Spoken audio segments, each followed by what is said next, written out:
याद रखियो भैया, हम बजरंग बली के बहुत बड़का वाला हमरा से हमने ये सब प्यार मोहब्बत वाला बात हमारा दिमाग जल जाता है। ये भारत की संस्कृति है बाबू। ये अंग्रेजों के यहाँ वैलेंटाइन डे होता है, जहां हर साल उनके प्यार मोहब्बत बदल जाया करते हैं, अगले साल दूसरे को वो लोग करते हैं। भारत की संस्कृति है, यहाँ एक बार जिनसे प्यार होता है 7 जन्मों का रिश्ता निभाने के लिए 7 फेरे लेते हैं वो लोग। हम अंग्रेजों के लिए नहीं है किसी ओके वहां फादर डे मनाओ क्यों याद ना आता है हमारा फादर कौन है। तुम मम्मी से पूछो, मम्मी 2013 में तुम किसके साथ शादी की थी? ओहो, जॉन डिसूजा, उसके बाद विक्टर। हम बोले ना लड़का के लिए क्या होना जरूरी है, क्या मैं लड़की के लिए चल लोग बोलते हैं ना प्यार मोहब्बत दिल से होता है, घंटा दिल से होता है।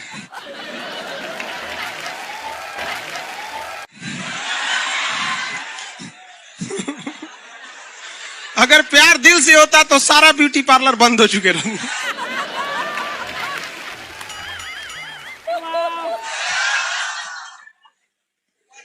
यार यार शादीशुदा लड़की नैहर से ससुराल जाती है तो मेकअप करके जाती है, उसको ही पता है वैल्यू। आगे और चारों ओर घूमने की स्वतंत्रता है, तो इसका मतलब थोड़ी ना कि हर जगह चल जाएंगे क्योंकि बेडरूम में घुस जाइए। कहा रे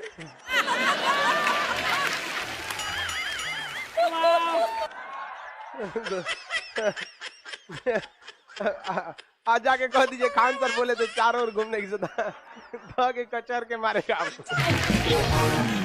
अगला स्टेशन कैंट एरिया है, वसंत विहार। जिनके पास इस स्टेशन पर उतरने का कार्ड ना हो न उतरे, और आपके पास कार्ड नहीं है उतर गए, चल ना घूम के आते दूसरे का मेट्रो से, तो वहां बैठल रहेगा आर्मी वाला धो देगा। अगले मेट्रो में आप जाएंगे नहीं, पहुंचाए जाएंगे। घर में भी देखिएगा ना, महिला हड़ताल करेगी तो बोलबे नहीं करेगी दीदी।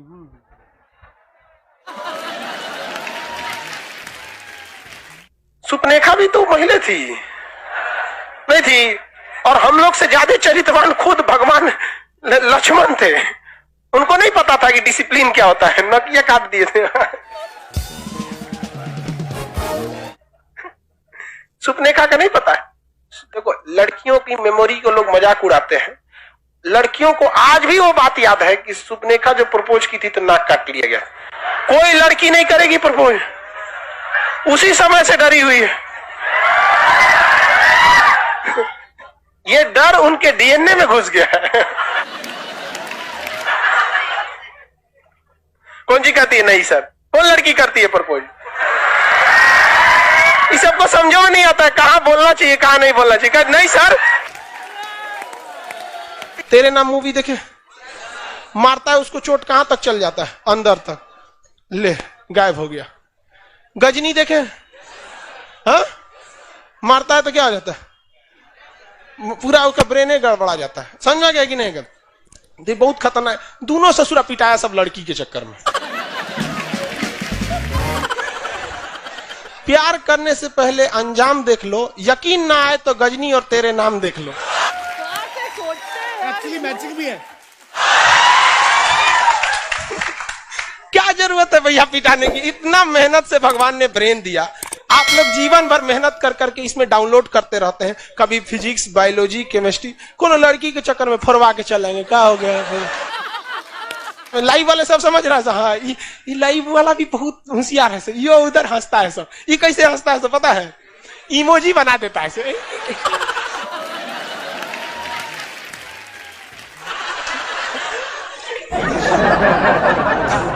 डिजिटल इंडिया में भी हंसी नहीं बर्दाश्त होती, गुस्सियाएगा तो लाल रंग का भौकाल बना दी गई।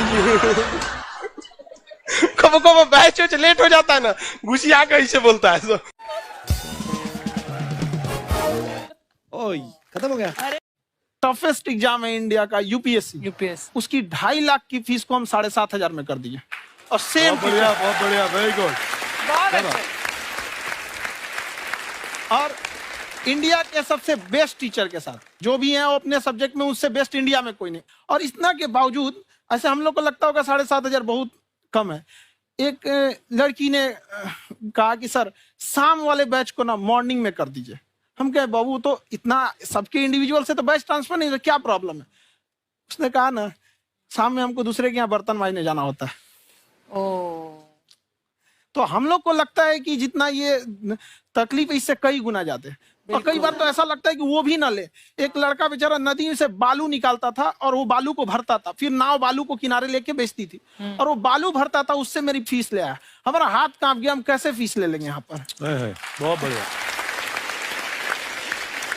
उसी दिन हमने ये प्रण लिया था कि भारत का कोई भी बच्चा उसके सफलता में पैसा उसकी बाधा नहीं बनेगी, चाहे उसको जितना भी पढ़ना रहे। आपका क्या बात। और अर्चना जी, मैं इनके बारे में एक बात, खान सर आपके बारे में मैं एक बात कहना चाहता हूँ। इनका जो स्टार्टअप है ये बूटस्ट्रैप्ड है। अच्छा, मैं साधारण भाषा में बता देता हूँ, ये सेल्फ फंडेड है। इन्होंने अभी तक किसी और से पैसा नहीं लिया है, ये इन्वेस्टर के पैसे से नहीं, इन्होंने खुद इसको बिल्ड किया है। और बल्कि इतना स्ट्रॉन्ग स्टार्टअप है ये कि मैं कहूंगा कि अगर इन्वेस्टर्स को इन्वेस्ट करना हो तो मैं इंडोर्स करता हूँ ऐसे स्टार्टअप्स को। यही सब चीजों को देखते हुए कई लोगों ने धमकी भी दिया था वहां पर। अच्छा। और उसके बाद बम चला दिए, और 7-8 बम चला दिए, और कुछ ब्लास्ट हुआ। एक बेचारा नया नया लड़का आया था एडमिशन लेने के लिए, उसकी स्कूटी उड़ा दिया। वो आया था, कहा कि सर हम तो पढ़ने आए थे, हमारा स्कूटी उड़ गया। हमारी ऑफिस उड़ा दिया सब। एक तो पास में आके गिरा, और नहीं फटा वो।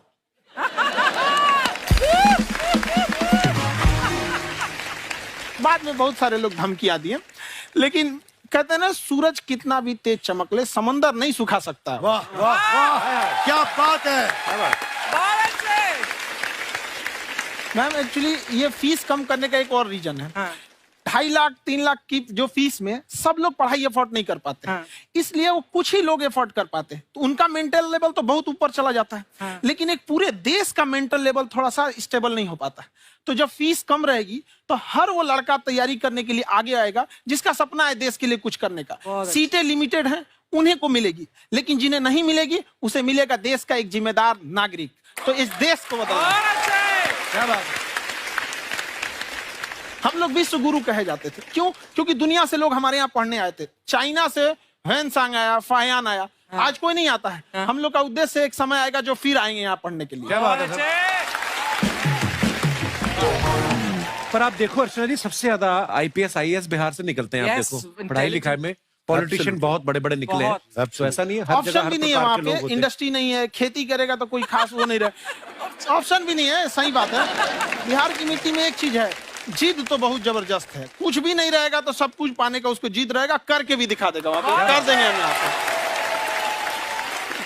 विवेक सर, आपके बारे में हमने सुना एक बार आप संन्यास लेने चले गए थे। कौन वापस लेके आया आपको? फिर कहाँ तक पहुंच गए थे आप? नहीं, मैं MBA की पढ़ाई के बाद मैं ये सोचा था कि अपना जीवन भगवान की सेवा में समर्पित कर दूं। अच्छा जी। बहुत साल मैं वृंदावन में रहा था और गुरुकुल में रहा था। अच्छा। और वहाँ सेवा करना, बहुत अच्छी शिक्षा मिली।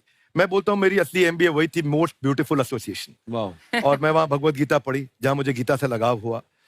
तो मेरे गुरुजी का आदेश था कि आप भगवत गीता को बिजनेस मैनेजमेंट के साथ जोड़ के देश दुनिया में बताओ। मेरे को लगा बड़ा मुश्किल काम है। तो मैंने बाद में देखा कि डॉक्टर स्टीफन कॉवी, जिनकी किताब है 7 habits of highly effective people, आप सबने पढ़ी होगी, उन्होंने बोला मैंने 7 हैबिट भगवत गीता से लिए। और हमारे देश के लोग ऐसे हैं जो मेरी किताब पढ़ते हैं, जो कि 3.5 मिलियन कॉपीज बिक चुकी हैं, और भारत में भगवत गीता नहीं पढ़ते। तो मुझे लगा कि मैं गीता विद मैनेजमेंट के ऊपर आकर के बातचीत करूं। मुझे लगा बहुत कठिन होगा, पर मेरे गुरुजी का आदेश था कि कठिनाई आपको तभी तक दिखेगी जब कठिनाई को देखोगे। तो एक छोटा उन्होंने मुझे बताया, पूछा कि इस कमरे में लाल रंग कितनी जगह है, देखो आप भी एक बार जरा देख के बताओ। 7-8 जगह लाल रंग दिख रहा है यहाँ पे आपको? 1 ये 2, वो लाल रंग टी शर्ट पे 3 4 5, ये लाल हो गया 6, उधर लाल हो गया 7, एप्पल लाल, बिल्कुल ठीक 7। पर जब आप लाल रंग ढूंढ रहे थे तो क्या आपको हरा रंग दिख रहा था? Yes no? नहीं। जब आप लाल रंग ढूंढ रहे थे तो क्या आपको काला रंग दिख रहा था? Yes no? नहीं। नो। जिंदगी भी ऐसी है, जो ढूंढोगे वही मिलेगा, बाकी कुछ नहीं मिलेगा। तो उन्होंने कहा कि आप इसी सोल्यूशन पे फोकस करो और गीता के मैसेज को पहुंचाओ। तो मैं बिजनेस मैनेजमेंट के प्रोग्राम्स कॉर्पोरेट्स में करने शुरू किए, क्योंकि गीता पहला मोटिवेशनल सेमिनार जो पृथ्वी के इतिहास में कपिल जी हुआ, वो कृष्ण ने दिया था। पहले मोटिवेशनल स्पीकर इस पृथ्वी के इतिहास के कृष्ण थे, जिन्होंने अर्जुन को रणभूमि में मोटिवेट किया था। बड़ी पेशेंस कृष्ण ने अपने लीडरशिप क्वालिटी से दिखाई, वो मुझे बड़ा इंस्पायर किया, वो चर्चा ने इंस्पायर किया, वो डिस्कशन ने इंस्पायर किया। तो उस डिस्कशन को मैं आज भी लेके चलता हूं अपने साथ। खान सर, हमने सुना है आप 5 स्टार में रुके थे कल,